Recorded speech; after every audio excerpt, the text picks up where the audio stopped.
वजावज़ना बिबनी इसराईल अल-बहर फअतबअहुम फिरऔन वजुनूदुहु बग़यन व अदवा।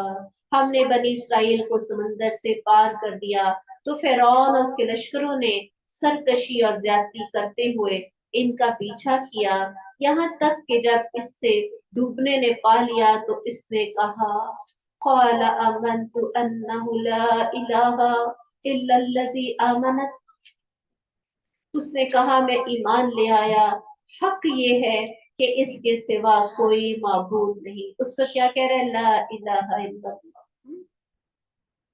जिस पर बनी इसराइल ईमान लाए हैं। वो अना मिनल मुस्लिमीन, और मैं फर्मा बरदारों में से होता हूँ। अब क्या जवाब आया, अल आना, क्या अब, वक़द असैता व क़ब्ल व कुन्त मिनल मुफ़्सिदीन, हालांकि बेशक तूने इससे पहले नाफरमानी की और तू फसाद करने वालों में से था। आप तसव्वुर करें कि अहले जहन्नम को लीड कर रहा है और इसके बारे में आता है कि इसको सुबह और शाम आग पर पेश किया जाता है और क़यामत वाले दिन कहा जाएगा अशद्दुल अज़ाब, यानी कि हर वक्त उसको आग में दाखिल कर दिया जाएगा। इसके पीछे फिर इसकी कौम के जो इसके बुज़ुर्ग थे वो सब इसके साथ हैं।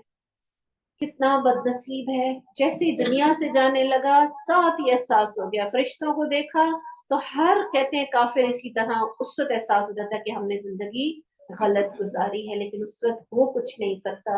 और जब यहाँ पर ये बात आई ना, उसने इस तरह कहा, तो उसके बारे में हमें एक हदीस मिलती है जो कि सही हदीस है, तिरमिज़ी की रवायत है कि अल्लाह सुब्हाना ताला की रहमत कहीं जोश में ना आ जाए, उसके बारे में जिब्रील ने कहा रसूलुल्लाह सल्लल्लाहु अलैहि वसल्लम से, काश आप मुझे देखते, मैं समंदर का स्याह कीचड़ उठाकर फिरौन के मुंह में ठूंस रहा था, उस खौफ से कि कहीं इसको रहमत ना आ पहुंचे। जिब्रील अमीन आप जानते हैं कि रहमतों वाले फरिश्ते हैं, कभी किसी का बुरा नहीं चाहते, लेकिन फिरौन पे हर किसी को इतना गुस्सा था कि हजरत जिब्रील अमीन ने खुद मट्टी उठा के उनके मुंह में ठोसी कि अब ये इस वक्त अल्लाह को ना पुकारे, क्योंकि अल्लाह सुब्हाना ताला तो बहुत रहमतों वाला है और उसकी रहमत कहीं जोश में ना आ जाए।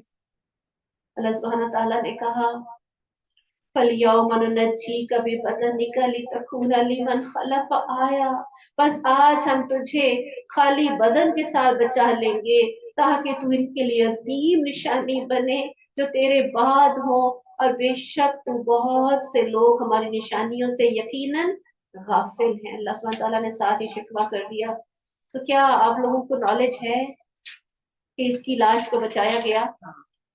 देख लें, अल्लाह सुब्हानहू तआला ने कुरान में लिखा है, और ये एक प्रोफेसर के इस्लाम लाने का बाइस बन गया जो कि रिसर्च कर रहा था, और फिर उसको बताया गया, वो बड़ा उसके साथ उसने बताया कि ये फिरौन की लाश है। किसी मुसलमान को बता रहा था कि उसको हमने पहचाना है और उसको हमने इस तरह किया, उसके ऊपर ऐसे नमक की तहें चढ़ी हुई थी, उसका कोई इलाज करना था।